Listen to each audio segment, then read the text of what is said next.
రాకాలోకంకి స్వాగతం. రాకాలోకం మీ ఛానల్, మీ అందరి ఛానల్. ఇందులో ఉన్నటువంటి ఈ వీడియో మీకు నచ్చినట్టయితే లైక్ బటన్ని ప్రెస్ చేయండి. ఈ వీడియోని షేర్ బటన్ని ప్రెస్ చేయడం ద్వారా మీ బంధుమిత్రులకి షేర్ చేయవచ్చును, వాళ్ళకు కూడా రాకాలోకం గురించి చెప్పవచ్చును. ఆ తర్వాత పక్కనే సబ్స్క్రైబ్ బటన్ ఉంది. సబ్స్క్రైబ్ బటన్కు నొక్కడం ద్వారా మీ మద్దతును తెలియజేయవచ్చు. దీనికి ఒక్క పైసా ఖర్చు కాదు, జస్ట్ ప్రెస్ చేయడమే. పక్కనే ఉన్నటువంటి బెల్ ఐకాన్ని కనుక ప్రెస్ చేస్తే మీకు ఎప్పటికప్పుడు కొత్త అప్లోడ్స్ వీడియోల గురించిన సమాచారం అందుతుంది. మీరు అప్ టు డేట్గా ఉండవచ్చు. మీ సహాయం మాకు చాలా అవసరం. మిత్రులారా, ఇప్పుడు కేవలం ఉత్తరప్రదేశ్ ఎన్నికల్ని మాత్రమే కాదు, దేశ రాజకీయాలను రాముడు ఆదేశిస్తున్నాడు. ఉత్తరప్రదేశ్లో అయితే అయోధ్య రాముడు ఆదేశిస్తున్నాడు, యోగి ఆదిత్యనాథ్ పాటిస్తున్నాడు. అదేదో రజనీకాంత్ సినిమా డైలాగులాగా అనిపించవచ్చును, కానీ ఉత్తరప్రదేశ్ రాజకీయాల్లో ఇటీవల జరిగినటువంటి రాజ్యసభ ఎన్నికలు సంబంధించినటువంటి 10 సీట్లకు సంబంధించినటువంటి ఓటింగ్ ఏదైతే జరిగిందో దానిలో చాలా స్పష్టంగా అర్థమైంది ఏంటంటే, అయోధ్య రాముడు ఆదేశిస్తున్నాడు, ఆదిత్యనాథ్ యోగి పాటిస్తున్నాడు. వాస్తవానికి మొత్తం ఒక 56 సీట్లకు రాజ్యసభ ఎన్నికలు జరిగినాయి. దేశవ్యాప్తంగా అన్ని రాష్ట్రాల్లో ఖాళీ అయినటువంటి సీట్లు. వీటిలో 41 సీట్లలో ఏకగ్రీవ ఎన్నికలు జరిగినాయి. అంటే అక్కడ ఇంకా పోటీకి ఆస్కారం లేదు, ఆ పార్టీకి పూర్తి మెజారిటీ ఉంది, లేదా ఖచ్చితంగా గెలిచే పరిస్థితి ఉంది. కాబట్టి విజయం 40 సీట్లు ఏకగ్రీవమైనాయి. 41 సీట్లు ఏకగ్రీవమైనాయి. 15 సీట్లు మాత్రమే ఎన్నికలు జరిగినాయి. ఈ 15 సీట్లలో 10 సీట్లు ఉత్తరప్రదేశ్లో, 4 సీట్లు కర్ణాటకలో, 1 సీటు హిమాచల్ ప్రదేశ్లో జరిగింది. హిమాచల్ ప్రదేశ్ గురించి ఇప్పుడు మాట్లాడటం, ఎందుకంటే ఈ సాయంత్రం నాటికి హిమాచల్లో మొత్తం లెక్క తారుమారు కావచ్చు, కాబట్టి అప్పుడు మాట్లాడుకుందాం.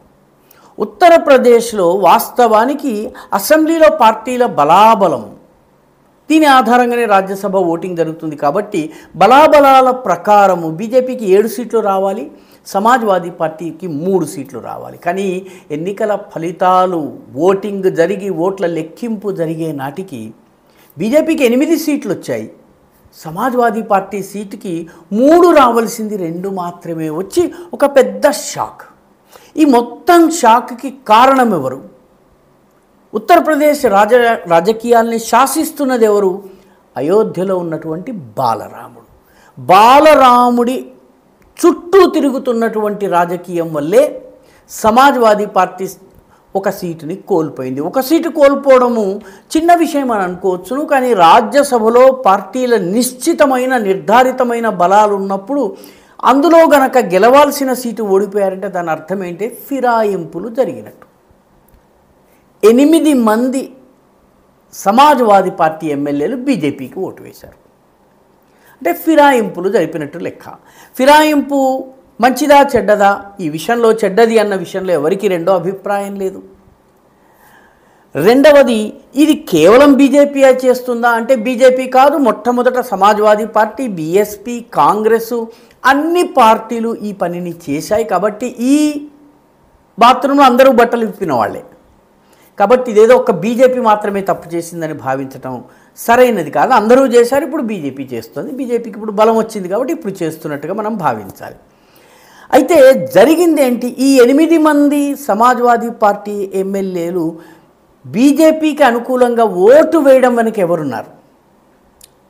ఓటు వేయడం వెనుక అయోధ్యలోని బాలరాముడు ఉన్నాడు. వాళ్ళను ఓటు వేయించిన వారు ఆ ఆదేశాలని పాటించినటువంటి యోగి ఆదిత్యనాథ్. ఏం జరిగిందో చూద్దాం. నిజానికి ఈ మొత్తం కథ ఎప్పుడు ప్రారంభమవుతుంది? జనవరి 22న.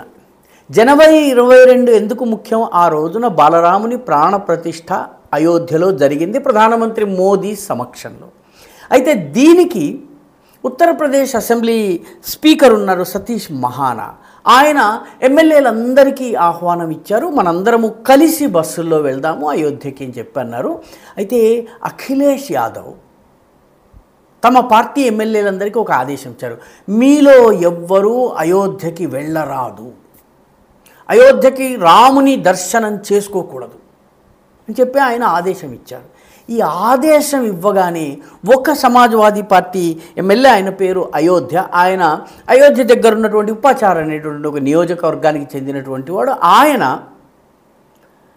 దీన్ని ధిక్కరించాడు. నేను అయోధ్యకి చెందినటువంటి వాడిని, నాది అయోధ్య రాముడి రాజవంశము, నేను ఈ ఎన్నికల్లో నేను సమాజ్వాదీ పార్టీకి చెందిన లాయల్ సోల్జర్, నమ్మకస్తుడైనటువంటి సైనికుడు అయినప్పటికీ నేను ప్రాణప్రతిష్ఠకు వెళ్ళి తీరుతాను అని చెప్పి ఆయన ప్రాణప్రతిష్ఠలో పాల్గొన్నారు. ఈ రకంగా అఖిలేష్ యాదవ్ అయోధ్యకు వెళ్ళొద్దు అన్నది ఒక 7 ఇతర ఎమ్మెల్యేలు కూడా వ్యతిరేకించారు. వాళ్ళు పార్టీని ఆదేశాన్ని పాటించారు, కానీ తమ అయిష్టతను వ్యక్తం చేశారు. దీనిలో ఒకరు ఈ ఎమ్మెల్యేల్లో ఒక ఎమ్మెల్యే పూజాపాల్ ఎవరు? ఆమె భర్త పేరు రాజాపాల్. ఈ రాజాపాల్ ఎవరు? రాజాపాల్ సమాజ్వాదీ పార్టీ నాయకుడుగా ఉండేవాడు, ఎమ్మెల్యేగా ఉండేవాడు. అతన్ని బహుజన్ సమాజ్ పార్టీ నాయకుడుగా, తర్వాత సమాజ్వాదీ పార్టీ నాయకుడుగా ఉన్నటువంటి అతీక్ అహ్మద్ హత్య చేయించాడు. అతీక్ అహ్మద్ హత్య తరువాత అతీక్ అహ్మద్తో ములాయం సింగ్ చేతులు కలిపారు, కానీ ఈ రాజాపాల్ భార్య అయినటువంటి పూజాపాల్కి టికెట్ ఇచ్చి ఆమెను ఎమ్మెల్యే చేశారు. ఆమె దీన్ని వ్యతిరేకించింది. అదేవిధంగా మనోజ్ జోషి అనేటటువంటి మరొక ఎమ్మెల్యే తిరుగుబాటు చేశారు. ఈ మనోజ్ జోషి చాలా కీలకమైనటువంటి వ్యక్తి, ఎందుకంటే ఈయన రాయబరేలీ జిల్లాలోని ఒక సీటు నుంచి ఎమ్మెల్యేగా నెగ్గారు. 7-8 సీట్లతోటి, అసెంబ్లీ సీట్లతో ఎంపీ అవుతుంది కదా, అక్కడి నుంచి ఈయన గెలిచారు. ఈయన చాలా బలమైన నాయకుడు, ఓటమి లేనటువంటి నాయకుడు. సోనియా గాంధీ గెలుపుకి ప్రధాన కారకుల్లో ఈయన ఒకడు. ఇప్పుడు ఈయన రేపు జరగబోయే లోకసభ ఎన్నికల్లో రాయ్బరేలీ నుంచి బీజేపీ సభ్యుడిగా ఉండబోతున్నాడు. సొంత బలం ఉంది, సోనియా గాంధీని గెలిపించినటువంటి సత్తా ఉంది. సమాజ్వాదీ పార్టీలో ప్రముఖుడు ఈయన. ఇప్పుడు బీజేపీ తరఫున ఎంపీ కాబోతున్నారు. ఈయనకు రాయ్బరేలీ నుంచి గెలిచిన ఏకైక బీజేపీ ఎమ్మెల్యే అదితి సింగ్ సహకరిస్తున్నారు. అదితి సింగ్ కూడా గతంలో కాంగ్రెస్లో ఉన్నారు. కాంగ్రెస్ నుంచి ఆమె ఇప్పుడు బీజేపీలోకి వచ్చారు. పర్యవసానంగా ఈ మొత్తము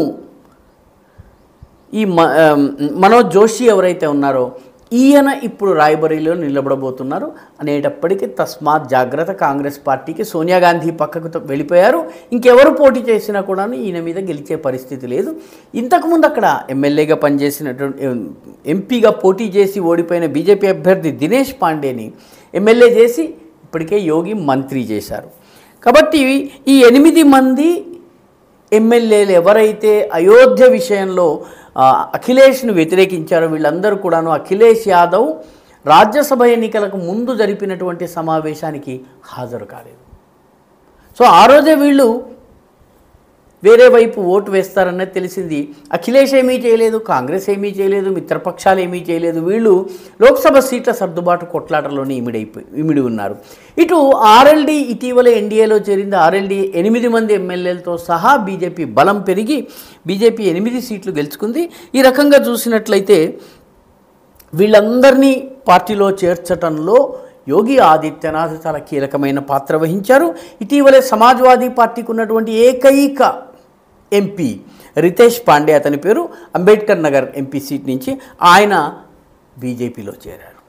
పర్యవసానంగా సమాజ్వాదీ పార్టీ నుంచి ఇప్పుడు ఒక్క ఎంపీ కూడా లేనటువంటి పరిస్థితి ఉంది. మొత్తం మీద ఉత్తరప్రదేశ్లో అయోధ్య రాముడి విషయంలో సమాజ్వాదీ పార్టీ, బీఎస్పీ వంటి వాళ్ళు చేస్తున్న తప్పిదాలను వ్యతిరేకిస్తూ వాళ్ళ పార్టీ ఎమ్మెల్యేలు తిరుగుబాటు చేస్తున్నారు.